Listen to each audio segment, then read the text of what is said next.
Hola a todos. Hoy vamos a explorar los primeros años de México como país independiente, desde su primera constitución hasta las reformas que definieron su joven república. ¿Están listos? Empecemos.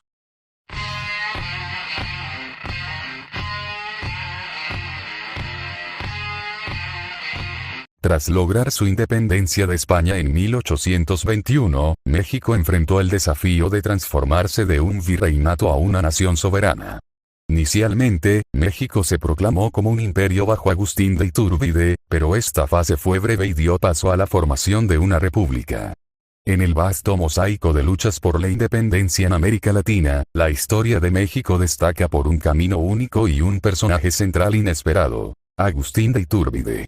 Hoy exploraremos cómo este líder militar, aunque ahora se le consideró como un traidor y fue asesinado injustamente, él es el que terminó la independencia. Proclamado emperador de México, su reinado fue breve. Enfrentado a crecientes tensiones y falta de apoyo, abdica y finalmente, México se encamina hacia una república. La historia de México y de Agustín de Iturbide es un testimonio de la complejidad de la lucha por la independencia y la creación de una identidad nacional. Un relato de ambición, ideales y el incansable deseo de un pueblo por definir su propio destino. Aunque fue visto como un villano al final y por lo mismo exiliado, la verdad es que él solo quería conformar una nación. Para comprender el inicio de México libre, debemos remontarnos al México colonial bajo el dominio español. Durante más de 300 años, México fue parte del vasto imperio español, explotado por sus riquezas y marcado por desigualdades profundas entre europeos, mestizos e indígenas. Tras lograr su independencia de España en 1821, México enfrentó el desafío de transformarse de un virreinato a una nación soberana. Inicialmente, México se proclamó como un imperio bajo Agustín de Iturbide, pero esta fase fue breve y dio paso a la formación de una república. Iturbide, originalmente un oficial realista, cambió de bando y formuló el Plan de Iguala en 1821, que proponía la independencia de México bajo tres garantías principales: la independencia de España, la supremacía de la religión católica y la unión entre europeos y americanos. Los tratados de Córdoba, firmados con el último virrey español, Juan O'Donoghue, ratificaron este plan y allanaron el camino para la independencia de México.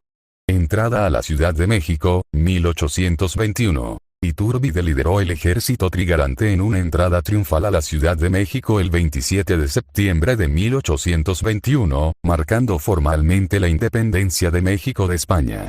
Emperador de México, 1822-1823. Inicialmente, México fue establecido como una monarquía constitucional con Iturbide como regente. Sin embargo, en mayo de 1822, tras un breve periodo de gobierno provisional, Iturbide fue proclamado emperador de México como Agustín y, principalmente debido a la falta de un candidato real europeo aceptable y la presión política y popular. Su coronación fue el 21 de julio de 1822. Gobierno autocrático. Su régimen se caracterizó por tendencias autocráticas. Aunque inicialmente prometió un gobierno constitucional, Iturbide disolvió el Congreso y gobernó mediante decretos, estableciendo una monarquía centralista que limitaba las libertades civiles y políticas. Caída y exilio, 1823. La oposición a su gobierno creció rápidamente, alimentada por su estilo de liderazgo autoritario y el descontento regional con el centralismo. En 1823, un levantamiento encabezado por Antonio López de Santa Anna y otros líderes regionales forzó la abdicación de Iturbide, quien partió al exilio en Europa. Retorno y ejecución, 1824. Iturbide regresó a México en 1824, pero fue arrestado y ejecutado rápidamente sin juicio, como resultado de su decreto anterior que establecía la pena de muerte para cualquiera que intentara reinstaurar la monarquía.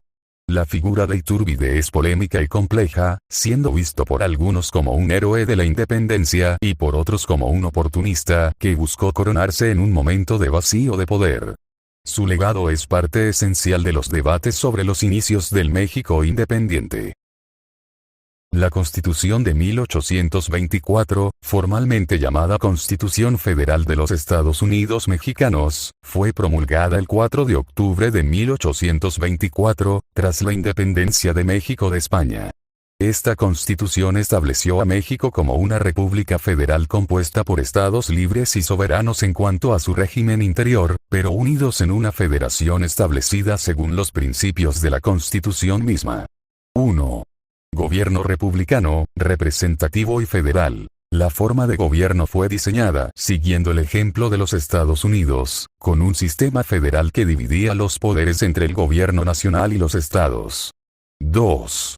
División de poderes. Estableció 3 poderes independientes a nivel federal. El ejecutivo, representado por un presidente. El legislativo, dividido en 2 cámaras, senadores y diputados. Y el judicial, encabezado por la Suprema Corte de Justicia. 3. Estados constituyentes. La federación estaba compuesta inicialmente por 19 estados, 4 territorios y el Distrito Federal, donde residiría el poder federal. 4. Religión. Se declaró la religión católica como la única religión del Estado, sin tolerancia oficial hacia otras religiones. 5. Derechos y deberes de los ciudadanos. La Constitución estableció derechos civiles básicos como la libertad de expresión y el derecho a la propiedad, pero también incluía deberes, como la obligación de los ciudadanos de armarse en defensa de la nación y sus libertades. La Constitución de 1824 marcó el inicio formal del federalismo en México y, aunque tuvo una vida relativamente corta debido a los conflictos internos y cambios políticos, estableció un importante precedente para las estructuras legales y de gobierno en las futuras constituciones mexicanas. Su espíritu federalista y republicano influiría en el desarrollo político y administrativo del país. La Primera República Federal de México fue un periodo importante en la historia del país que se extendió desde 1824 hasta 1835. Aquí te doy algunos puntos claves sobre este periodo. 1. Constitución de 1824. Tras la caída del imperio de Agustín de Iturbide, México adoptó su primera constitución federal el 4 de octubre de 1824. Inspirada en parte por la Constitución de los Estados Unidos, estableció un gobierno republicano dividido en 3 poderes: ejecutivo, legislativo y judicial. 2. División territorial. La república se organizó en estados, cada uno con su propia constitución y gobierno, pero unidos bajo un gobierno federal. Inicialmente, la república estaba compuesta por 19 estados y 4 territorios. 3. Conflictos internos y externos. Durante este periodo, México enfrentó numerosos desafíos internos, incluyendo disputas entre federalistas, quienes apoyaban un gobierno descentralizado, y centralistas, quienes favorecían un gobierno más concentrado. También enfrentó conflictos externos, incluyendo la separación de Centroamérica en 1823 y las continuas tensiones con España y Estados Unidos. 4. Presidentes notables. Algunos de los presidentes más destacados de este periodo incluyen a Guadalupe Victoria, el primer presidente de México, y a Vicente Guerrero, un líder de la independencia. Ambos fueron figuras clave en la consolidación del nuevo Estado federal. 5. Economía y sociedad. La economía mexicana de la época estaba predominantemente basada en la agricultura y la minería. Sin embargo, las continuas guerras y conflictos internos dificultaban el desarrollo económico sostenido. Además, la sociedad estaba fuertemente estratificada, con una élite terrateniente poderosa y una mayoría de población indígena y mestiza en condiciones de pobreza. 6. Fin de la Primera República Federal. El régimen federal terminó con la ascensión al poder de Antonio López de Santa Anna, quien en 1835 abolió la Constitución de 1824 y promulgó las 7 leyes, estableciendo un régimen centralista conocido como la República Centralista de México. Este periodo fue crucial para sentar las bases del federalismo en México, y aunque fue un tiempo de mucha turbulencia, también fue una época de formación y definición nacional. La reforma liberal de 1833 en México es uno de los periodos más significativos en la historia del país, marcando un cambio radical en la estructura política, social y económica. Este movimiento fue liderado principalmente por Valentín Gómez Farías, quien actuó como presidente de México en ausencia de Antonio López de Santa Anna. A continuación, te proporcionó un resumen de los aspectos más importantes de esta reforma. Los conservadores, que incluían a muchos terratenientes y miembros del clero, favorecían un gobierno centralizado y la preservación de los privilegios tradicionales. Por otro lado, los liberales buscaban implementar reformas que limitaran el poder de la Iglesia y promovieran una mayor descentralización. Principales figuras: Valentín Gómez Farías. Considerado el arquitecto principal de las reformas, ocupó la presidencia en varias ocasiones cuando Santa Anna se retiraba temporalmente del poder.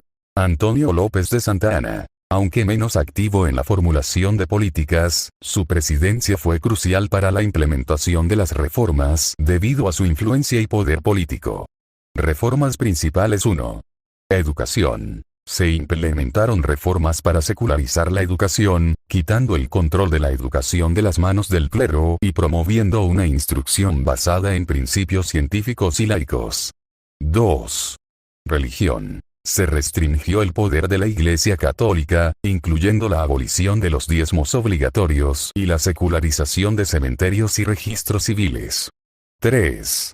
Militar. Se intentó reducir el tamaño y coste del ejército, que era una de las instituciones más costosas y menos eficientes del Estado mexicano.